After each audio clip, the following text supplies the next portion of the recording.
జ్ఞానయోగం వ్యాసపీఠం బహువేదశాస్త్రం బోధామృతహిత శ్రీమన్నారాయణం శివగౌరీ సంభాషిత సకల పురాణం అష్టాక్షరి పంచాక్షరి మంత్రావరణం అఖిల దేవతా సంస్తుతి పారాయణం జయమంగళకరమీ ప్రవచన శ్రవణం అనుదినము శుభము సుఖము జీవన గమనం దేవరాగం జ్ఞానయోగం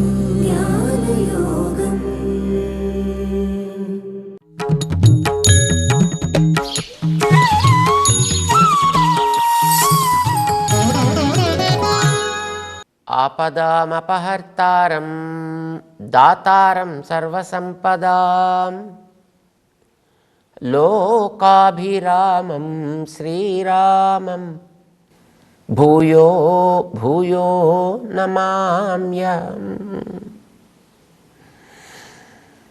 జయ శ్రీమన్నారాయణ. ప్రియ భగవద్బంధువులారా, సమదృష్టి, సమతాదృష్టి, సమరసత ఇలాంటి పదాలు మనం మన చుట్టూ ఉండేటువంటి సమాజంలో చాలా చోట్ల వింటూ ఉంటాం. ఏమిటి సమదృష్టి అంటే? ఇదో పెద్ద ప్రశ్న. చాలామంది మాట్లాడుతుంటారు ఏమిటి సమరసత, సమతా దృష్టి ఇలాంటివన్నీ. కానీ what does it mean by సమదృష్టి? దానికి మనకి గ్రంథాల్లో, మన శాస్త్రాల్లో సమదృష్టి 2 రకాలుగా ఉండాలయా అని చెప్పారు. అందులో మొదటిది తన చుట్టూ ఉండేటటువంటి సర్వ ప్రాణులతోటి తనని సమముగా భావించుట. 2 తన వంటివే సమస్తము అని గుర్తించగలుగుట. తనలానే ఇతర భూతములన్నీ కూడా ఉంటాయి అనేది తెలుసుకోనగలుగుట. 2 రకాలండి. మధ్యలో మనం రకరకాల ఆకార విశేషాలను చూస్తుంటాం. ఈ బయట కనిపించేటటువంటి ఆకారాల తేడాల వల్ల ఒకడు గొప్ప, ఒకడు తక్కువ, ఒకడిని చులకన చేయడం, ఒకడిని అవమానించడం, ఒకడిని అణచిపెట్టాలి అని అనుకోవడం, ఒకడిని అందలం ఎక్కించాలి అనుకోవడం, ఇలాంటివన్నీ జరుగుతూ ఉంటాయి. కానీ నిజానికి ఈ పైన కనిపించేటటువంటి అన్నీ కూడా తాత్కాలికంగా వాడి కర్మకి తగ్గట్టుగా ఏర్పడ్డవి. అది పక్కకి తీస్తే వాడెంతో నేను అంతే, నేనెంతో వాడు కూడా అంతే. ఈ దృష్టి నిజంగా కలిగితే అది సమదృష్టి. మరైతే పైన ఇప్పుడు శరీరం అంటూ ఒకటి ఉంది కదా, ఉంది. ఇందులో తేడాలు ఉన్నాయి కదా, ఉన్నాయి. తేడాలు ఉన్నాయి కనుక దాంతోపాటు చేసే పనులు కూడా తేడాలు ఉంటాయి. ఆ శరీరంతో ఆయా పనులు చేయాలి అనుకున్నప్పుడు ఆయా పనుల కోసం దాన్ని కేటాయింపు చేయవలే. దానివల్ల ఆ శరీరానికి ఉండేటటువంటి ఒక నిర్బంధం తొలగుతుంది, అందులోంచి వీడికి విముక్తి ఏర్పడుతుంది. ఆ తేడాలు వచ్చింది ఒకడిని అవమానించడానికి, ఆక్షేపించడానికి కాదు. వాడికి అది రావడానికి గల కారణాన్ని గుర్తించడానికి. అంటే వాడికి తన దేహాన్ని చూసుకుని, తనకుండేటటువంటి స్థాయిని చూసుకుని ఏర్పడ్డ ఆ దురహంకారపు ప్రవృత్తి ఇతరుణ్ణి అణిచి ఇతరుణ్ణి చిన్నచూపు చూసేటట్టు చేసింది. కానీ వాడి దేహంలో వాడికి కూడా పాపం ఆ రకమైనటువంటి స్థితి ఉంటుందనేది వీడికి అనిపించదు. అది అక్కడ మనం గమనించాల్సినటువంటి అంశం. చేత సమదృష్టి అనంటే ఇతర భూతములు ఎట్లా ఉంటాయి, భూతాలంటే తన చుట్టూ ఉండే ప్రాణికోటి, ఇతర ప్రాణులు ఎలా ఉంటాయో తను కూడా అట్లానే ఉంటాడు.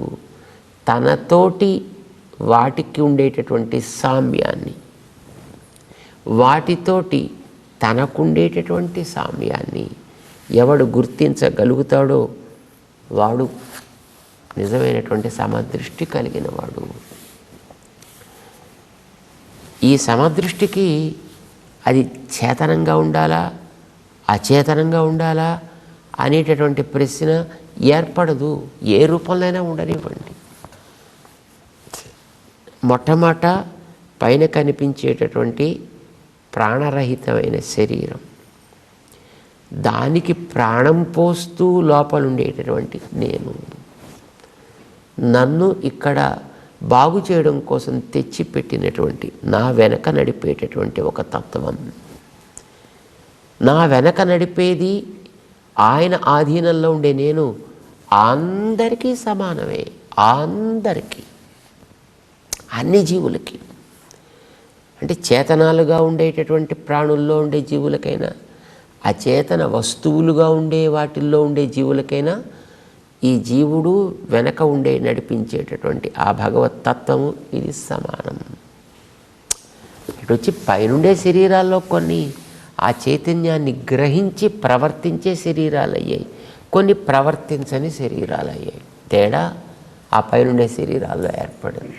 లైక్ ఇప్పుడు మనలాంటివి శరీరాలు ఏర్పడ్డాయనుకోండి. సో ఈ శరీరాలు రకరకాలుగా ఇంద్రియాలతోటి గుర్తించగలిగేటట్లుగా లోపల ఉండే చైతన్యం ప్రసరిస్తోంది. ఇదే జంతువులు అనే ప్రాణుల్లో ఉంటే కొంత చైతన్యం అవి కూడా జంగమాలే, అవి కూడా తిరుగుతాయి, కానీ కొన్ని పనులు అవి చేయలేవు. అదే చెట్ల లాంటివైతే ఆ తిరుగుడు లాంటి ప్రవృత్తి కూడా లేకుండా ఒకచోటే నిలకడగా ఉంటాయి, పెరుగుతూ ఉంటాయి. రాళ్ళు రప్పలు లాంటివైతే ఆ పెరుగుదల అనేది తరుగుదల అనేది కూడా లేకుండా అలానే పడుండే శరీరాలని పొందుతాయి. బట్ అందులో ఉండే జీవుడు, ఈ లోపల ఉండేటువంటి జీవుడు కూడా సమానమే. ఈ జీవుడు వెనకాతల వాడు నడిపిస్తే నడుస్తున్నాడు, వాడికి వీడు దాసుడై ఉన్నాడు. వాడు వీడికి వెనకాతల నడిపేటటువంటి స్థితిలో ఉన్నాడు. వాడు ఈశుడు, వీడు ఈశితవ్యుడు. ఆయన నడిపేవాడు, వీడు నడిచేవాడు. వీళ్ళకి శరీరాల్ని ఏర్పరిచాడు ఆయన. ఈ దృష్టి కలగాలండి. ఇది కలిగితే మన ప్రవృత్తుల్లో ఎవడో ఒకడిని పైకెత్తి ఆకాశంలోకి తేల్చాలనో, ఒకడిని పాతాళంలోకి ముంచాలనో భావము ఏర్పడదు. అందరినీ ఆదరించగలిగే, గౌరవించగలిగేటటువంటి స్థితి ఏర్పడుతుంది. ఈ స్థితికి అవరోధమయ్యేదేదో దానిని దూరంగా పెట్టాలనిపిస్తుంది. దీనిని ప్రోత్సహించేదేదో దానిని తన దరికి చేర్చుకోవాలని అనిపిస్తుంది. దీని తర్వాత శ్లోకంలో చెప్తాడు స్వామి, 26వ శ్లోకంలో 5వ అధ్యాయంలో 25వ శ్లోకంలో ఆయన ఏం చెప్తున్నాడు? ఈ సర్వభూత హితరతి కావాలి. అయితే అది ఏమండి, అచేతనమైనా పర్లేదండి, జంతువులైనా పర్లేదండి, నో ప్రాబ్లం. ఉండాల్సిన క్రమంలో ఉంటే జంతువైనా గొప్పదయ్యా మనిషి కంటే. ఉండాల్సిన పద్ధతిలో లేకపోతే మనిషి రాయి రప్ప కంటే దారుణం.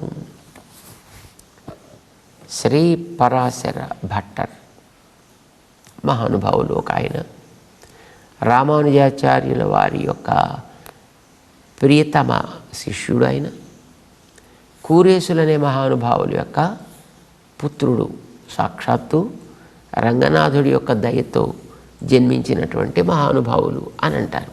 మహాజ్ఞాని. వారి తండ్రి గారైనటువంటి కూరేసులనే నడిచే వ్యాకరణం దగ్గర ఆయన జ్ఞానాన్ని పొందినటువంటి మహనీయుడు. భగవంతుడిని ఆయన ప్రార్థన చేస్తూ ఒక చోట, హే భగవన్, నాకు ఇట్లాంటి జన్మనిచ్చినా చాలాయా, ఎట్లాంటి జన్మనివ్వచ్చు? రంగేశ్వర, ఆయన రంగనాథుడిని ప్రార్థన చేస్తున్నాడు. ఆయన త్వత్పురమాశ్రితానాం రధ్యాసునాం అన్యతమో భవేయం. హే రంగేశ్వర, రంగనాథ, నీ క్షేత్రంలో అక్కడ తిరిగేటటువంటి రోడ్ల మీద ఊర కుక్కలు ఉంటాయి, అలాంటి కుక్కల్లో ఏదో ఒక కుక్కగా నాకు జన్మ ఇచ్చిన చాలా. ఇతరత్ర ఎక్కడో తిరగడం కంటే త్వత్పురమాశ్రితానాం, నీ ఉండేటటువంటి ప్రాంతాన్ని ఆశ్రయించుకుని బతుకుతున్నాయి అవి. ఏవవి? రధ్యాసునాం, రోడ్ల మీద ఊరికే తిరిగేటటువంటి, ఇంకా ఎవరింట్లోనైనా పెరిగే కుక్కలైతే అవి మేరు మళ్ళీ. ఎందుకంటే వాటికి రాజభోగాలు ఉంటాయి. వాటికి ఊర కుక్కలకు అలా ఉండవు. కనిపించిన ఎవడు కనిపించిన చీ చీ చీ చీ అనేవాడు, కర్ర పట్టు కొట్టేవాడు, మరొకటి ఏదో చేసేవాడు, వాడికి తిండి పెట్టేవాడు కూడా ఎవడు ఉండేవాడు. ఎవడైనా తిని పారవేసినటువంటి ఆకులు అలముల్లో అంటుకుండే మెతుకుల్ని తిని బతికేటటువంటి ప్రాణులు కదా అవి. అలాంటి వాటిల్లో నన్ను ఒకడిగా పుట్టించినప్పటికీ చాలయ్యా. అలాంటి వాటిలో అన్యతమో భవేయం. ఎందుకని? ఉండాల్సిన చోటు నీ ఉండే చోటు, నీ ప్రాంతంలో నేను ఉన్నాను కనుక నాకు అదే 10,000. ఏమండి, కుక్క జన్మ మంచిదా?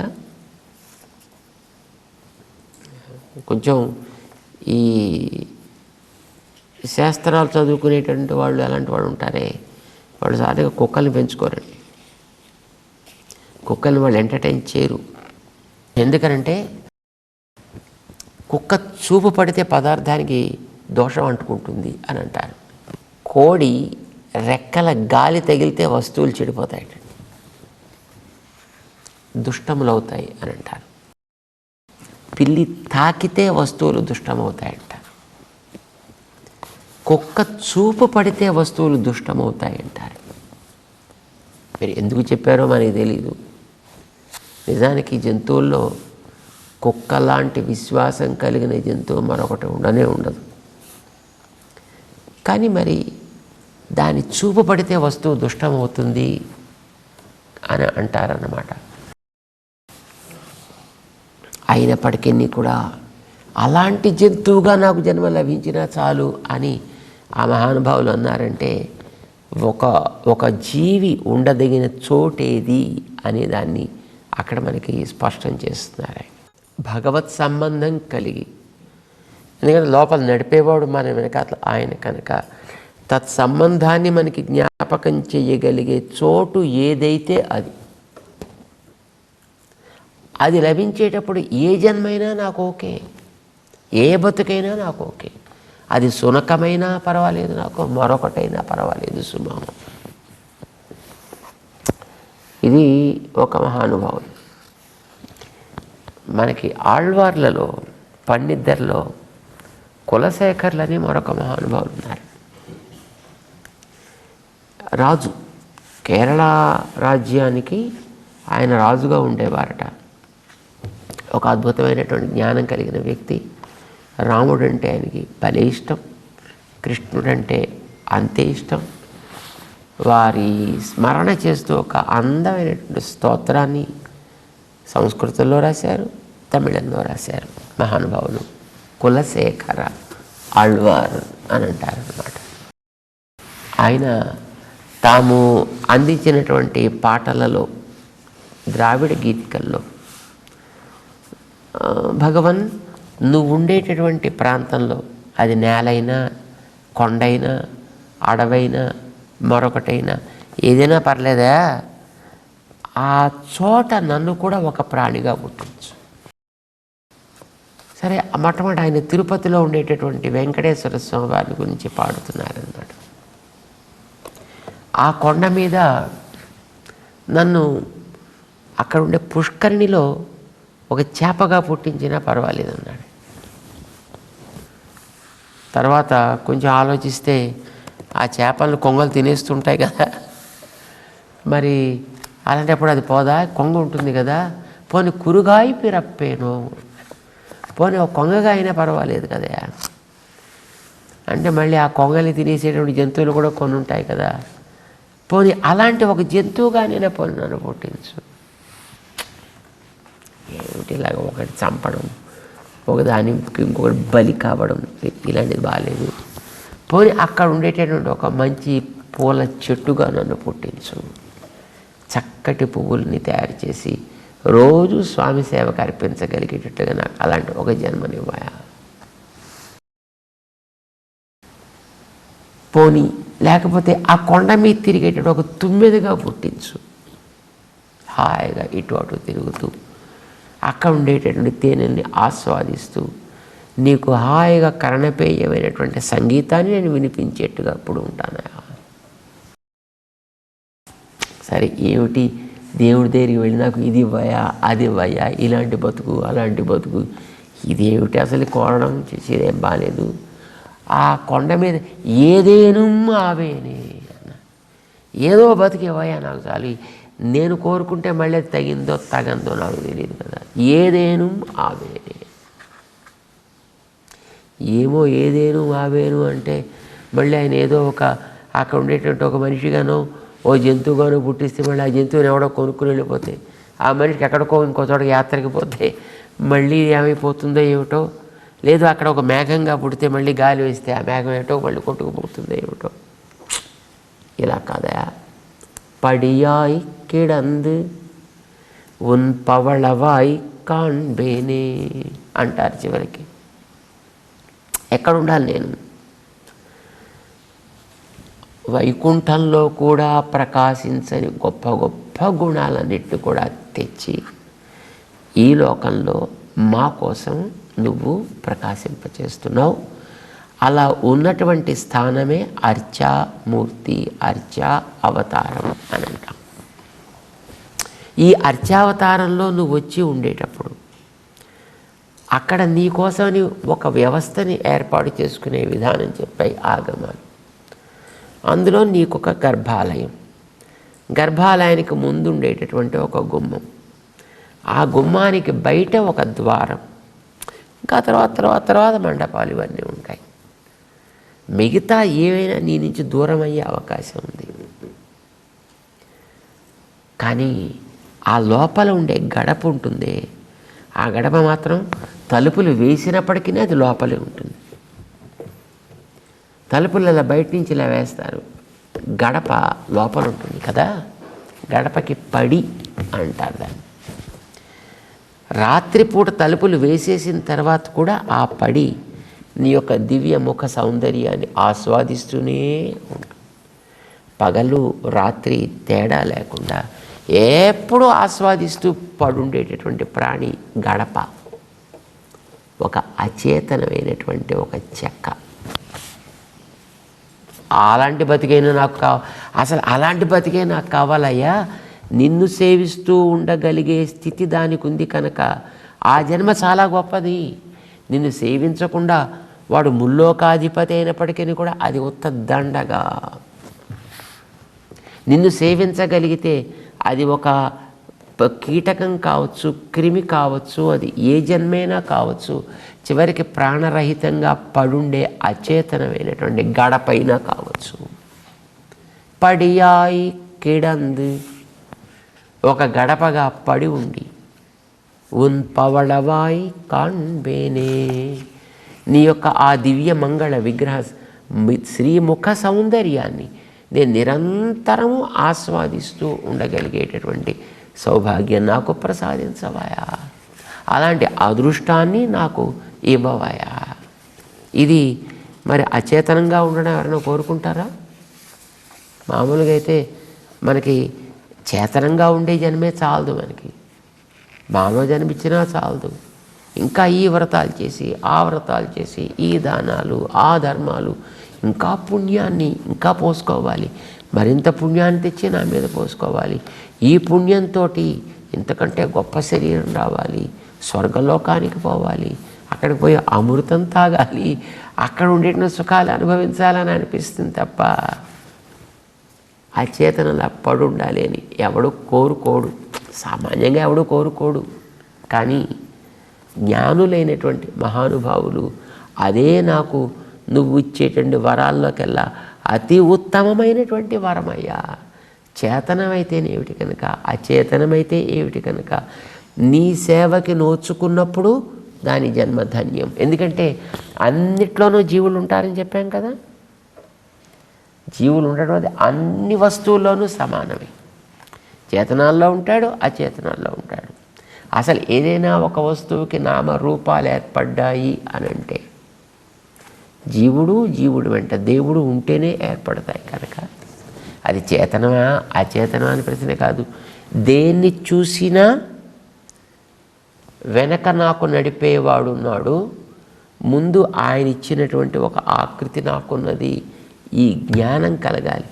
నాకు అలానే ఉంది, నాకు వెనకాతల ఆయన ఉన్నాడు, నేనున్నా, నాకు ఈ రకమైనటువంటి ఆకృతిని ఆయన ఇచ్చాడు తన సేవకు ఉపయోగించడం కోసం.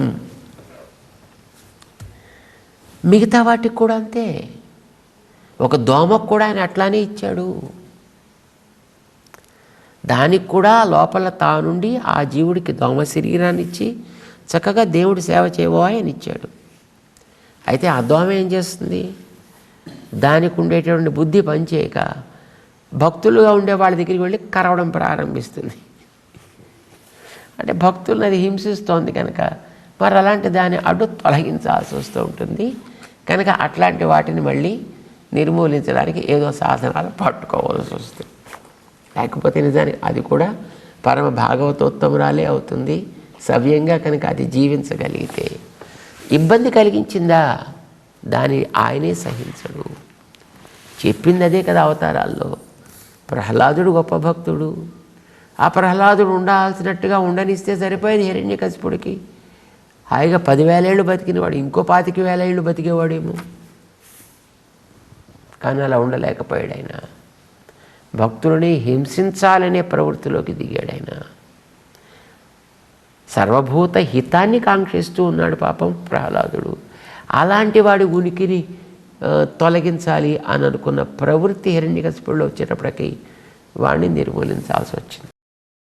మన చుట్టూ ఉండే దోమలైనా అంతే, మిగతా ప్రాణులైనా అంతే.